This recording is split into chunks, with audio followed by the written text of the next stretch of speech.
Oi galera, vou falar aqui nesse vídeo sobre senso comum, ceticismo e senso crítico, beleza? Primeiro vou falar aqui o porquê que alguns dos meus vídeos são meio longos e porquê que eu gosto muito de vídeos que são mais longos, dependendo do assunto que trata esse vídeo. É porque é o seguinte, quando o assunto é complexo, quando o assunto exige estudo, maiores reflexões, esse assunto acaba precisando de ter mais tempo para ser explicado, entendeu?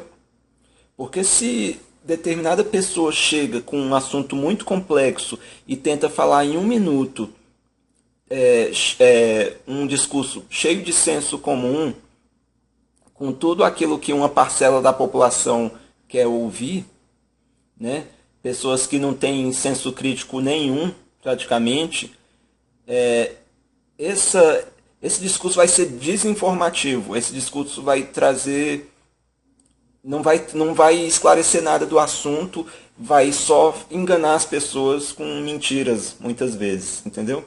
Então, é necessário que certos assuntos exijam maior reflexão, mais estudos, enfim, mais tempo para ser explicado. É por isso que alguns vídeos precisam ser um pouco mais longos, tá bom? Então, eu tenho muito orgulho daquele meu vídeo, por exemplo, sobre privatizações, porque ele cumpriu bem o objetivo que eu queria que ele cumprisse, né? Que eu falei, porque, por exemplo, aquele vídeo, né? Por que privatizações em alguns setores são bons, em outros setores são ruins, que não pode privatizar, tem que ser estatal, e que alguns setores tem que ser privado, mas também tem que ter a presença do Estado ali também prestando aquele serviço e, em geral, o Estado precisa regular tudo, né? Ter um mínimo de regulação em tudo, por questões de saúde, por questões ambientais, por questões de interesse coletivo, enfim, né? Um adendo aqui que eu quero deixar já agora é que existem pessoas no YouTube que fazem vídeos longos, né? Mas que são vídeos que também são desinformativos. São tão desinformativos quanto aqueles vídeos que querem falar sobre um assunto complexo em um minuto, né? Um exemplo de canal assim são aqueles canais onde a pessoa é um pombo enxadrezista. O que é um pombo enxadrezista? É aquela pessoa que se acha muito melhor do que os outros, então quando ela vai debater com uma pessoa que discorda das ideias dela e ela não consegue vencer o debate, o que ela faz? Ela usa a tática de se achar extremamente superior a outra pessoa ou querer passar a ideia de que é extremamente superior a outra pessoa. Ela não se acha exatamente superior intelectualmente. Ela sabe que é inferior intelectualmente. Ela se dá conta disso. Mas ela quer passar a ideia errônea de que é superior, né? Tentando enganar, enfim. Vem com vídeos extremamente longos, cheio de besteira e desinformação, para tentar passar a ideia de que é inteligente, só que fala abobrinha sobre todos os assuntos das quais trata, porque ela não está falando a verdade sobre o assunto, ela está querendo falar sobre aquele assunto só para corroborar a ideologia babaca que ela defende. Né? Por exemplo, eu quero corroborar que o cristianismo é uma religião perfeita, então eu vou cagar na história. Eu vou falar que a história determinou que a Inquisição foi certa, foi necessária, que heresia era um crime bacana de ser tipificado, né, pelos inquisitores, então os hereges realmente mereciam ser punidos e babá, né? Só um exemplo. Então, a pessoa me vem com um vídeo longo para falar um monte de merda, né? Não adianta nada, né? Ela está sendo tão babaca quanto aquela pessoa que quer falar sobre um assunto complexo em um minuto só. E aí a pessoa faz o seguinte: É como jogar xadrez com um pombo. Então você vai lá tentar debater com um tipo de pessoa assim, essa pessoa vai, como um pombo, cagar no tabuleiro, derrubar as peças e sair voando cantando vitória. Então, é o que eu falo. Vamos evitar, né? É uma dica que eu dou, lógico, isso aqui não, eu não estou mandando ninguém fazer nada, mas é só uma dica. Vamos evitar debater política, história, por exemplo, com pessoas que não estão querendo nos acrescentar nada, só estão tentando vir com mentiras para tentar corroborar uma ideologia falida, uma ideologia que já está fracassada, entendeu? Então, história, estudar política serve para quê? Para a gente aprender sobre história ou sobre política. Estudar história e estudar política não serve para a gente corroborar ideologias. Não serve para corroborar ideologias. Não serve para corroborar religiões. Não serve para determinar que uma religião é certa em detrimento das outras. Não serve para determinar que um Deus existe, enfim. Até porque provar que Deus existe é uma coisa, ao meu ver, impossível. Tá bom? Até porque existem milhares e milhares de deuses espalhados por aí, né? Todos inventados, na minha opinião. Na minha opinião, não existe nenhum, porque nenhuma invenção de um Deus foi baseado em fundamento empírico ou científico. Foi sempre baseado em achismo, em anedotas, né? Enfim. Então segue o vídeo aí. Então, eu acho que as pessoas têm que ter um senso crítico, que seria o quê? Você formar sua opinião baseado em reflexões mais elaboradas, em estudos já determinados, né? Corroborados, logicamente, pela academia, daquela área que você está tratando, né? Por exemplo, você vai falar de economia, apresentar um estudo ou refletir sobre estudos da academia de economia, né? Enfim, como por exemplo Keynes e outros, ao invés de vir com estudos e pseudocientistas, pseudo-economistas aí como Mises e outros que não são reconhecidos pela academia, né? Ou tem pouca relevância, enfim. E eu sou muito contra essa questão de senso comum, de você ir pelo pensamento da maioria, ao invés de você formar uma opinião própria, de você pegar um pensamento já formado por uma ideologia, ao invés de você tentar, dentro daquelas ideologias diversas que existem, que tratam daquele assunto, as ideias que são boas de cada ideologia e descartar as ideias que são ruins de cada ideologia, né? Para você montar o seu próprio ideário, como já bem falou o Clarion, né? Naquela metáfora da caixa de bombom, né? Porque o senso crítico é o que faz você poder selecionar dentro das ideologias as ideias que são boas e as ideias que são ruins, né?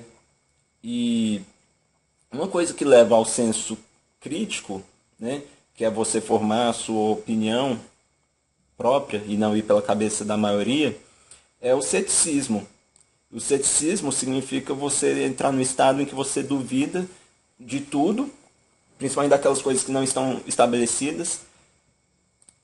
Você vai montar o seu ideário, as suas ideias baseadas em coisas que já estão estabelecidas, que já foram estudadas, que o que não foi estabelecido, o que ainda há muita lacuna na ciência, mistérios que a ciência ainda não conseguiu desvendar, e também não só ciências naturais, mas também até ciências humanas também, como economia, enfim, geopolítica, enfim. Em todas essas áreas científicas há lacunas, há coisas que as ciências não conseguiram estabelecer um consenso. Nesse caso, você também não vai chegar num determinismo e tentar determinar que a coisa é de um jeito determinado. Enfim, porque se não há senso comum nem no campo acadêmico quanto àquele assunto, naquele ponto específico do assunto, não é você nem eu e pessoas leigas que vão tentar dar um esclarecimento àquilo. Simplesmente a gente tem que usar usar uma vantagem do ceticismo, que é você falar que não sabe, né? Que aquilo ali é um mistério, enfim, né? Então, o ceticismo leva a pessoa a ter um senso crítico melhor estabelecido, né? E uma outra coisa que eu quero aqui, só para finalizar esse vídeo, porque eu não quero que ele fique muito longo, que eu odeio em relação à questão do senso comum, é o tradicionalismo. Seria o quê?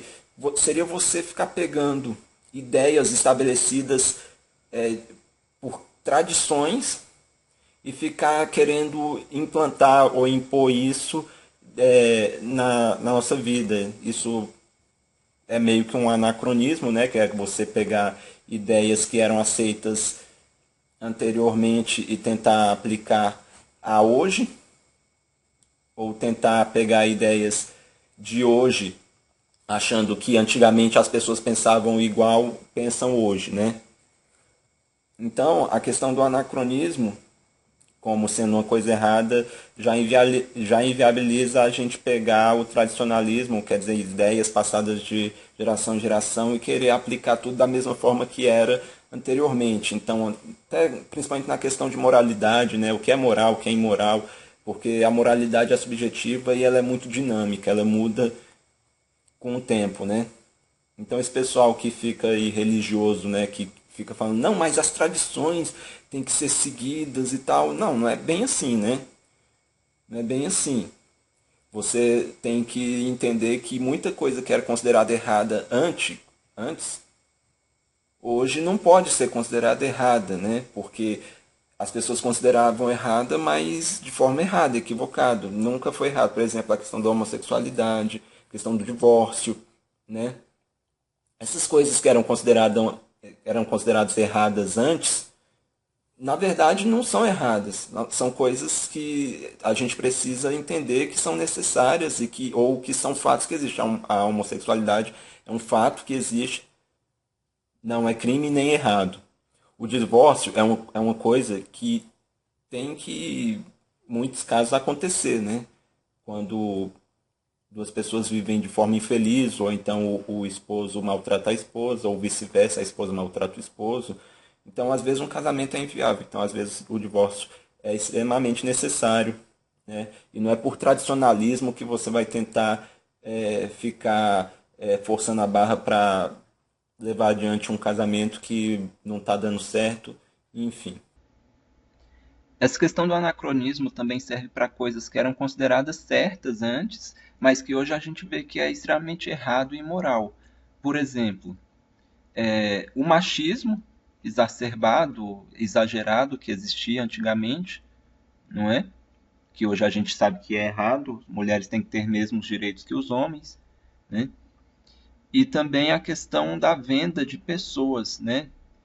Que o comércio de pessoas, que era uma coisa que era com escravos, aconteciam com escravos, mas também acontecia muito com o pai vender a filha para se casar com um estranho. O casamento arranjado mediante pagamento de um dote, enfim. Que isso se manteve até meados do século XX e ainda existe de forma velada, né? Mas que o tradicionalismo manteve isso por muito tempo. Mas hoje a gente sabe que isso é uma coisa completamente imoral, errada. Entendeu? Então, nesse caso aí, você vê o tradicionalismo não deve ser seguido. A gente deve se basear no benefício e o prejuízo que as nossas ações causam a pessoas, aos indivíduos e à coletividade. Não em relação a tradicionalismo, uma coisa, uma prática ser mantida, mesmo que ela seja errada, porque não é a tradição, não, né? Isso aí é anacronismo. Enfim, segue o vídeo aí. Né? Então essa coisa do tradicionalismo querendo impor um senso comum. Ah, não, as pessoas, todo mundo tem que pensar do mesmo jeito porque isso é a tradição. É a tradição, muitas vezes, com a religião, traz a religião cristã, aqui no nosso caso, católica, evangélica, enfim. Não, vamos ter um senso crítico, pegar o que de antigamente era bom, descartar o que era ruim, o que é desnecessário, né? E vamos tentar montar o nosso próprio ideário, né? Usando o nosso ceticismo, né? Para a gente formar o nosso senso crítico, o nosso ideário próprio, ao invés de seguir ideologia A ou ideologia B cegamente, ou então ir pela cabeça da maioria, que é uma coisa que não dá certo, né? Até porque a maioria das pessoas elas são leigas em diversos assuntos, né? Então não adianta que a maioria querer decidir, por exemplo, sobre aborto ou sobre drogas, sendo que a maioria das pessoas não entende sobre química, sobre questões de saúde ligadas ao uso de droga ou ligadas à questão do aborto, questões psicológicas, questões sociais, né? Então eu acho que as pessoas que deveriam decidir sobre essas questões de aborto, legalização das drogas, são pessoas da área, que têm alguma formação na área e tecnocratas, né? São pessoas que sabem do assunto para poder decidir sobre o assunto, né? O resto das pessoas poderiam opinar, né? Isso acabaria levando ao senso comum, porque inevitavelmente a maioria opinando, o resultado vai ser um senso comum, né? A maioria vai mesmo pelo senso comum, pelo tradicionalismo, enfim, até porque a maioria das pessoas são cristãs, né? Mas eu acho que essas questões, e eu vou falar num próximo vídeo aí, que eu acho que várias questões deveriam ser decididas em plebiscito, só que nem todos deveriam ter direito a votar em plebiscitos que tratam sobre questões técnicas, sobre questões de saúde, psicologia, sociais. Só pessoas que são formadas na área iriam lá fazer um voto no plebiscito e decidir sobre essas questões, não pessoas que são leigas no assunto, né? Enfim, então é isso aí que eu queria deixar nesse vídeo. Desculpa se ficou longo, mas falou, gente. Até mais.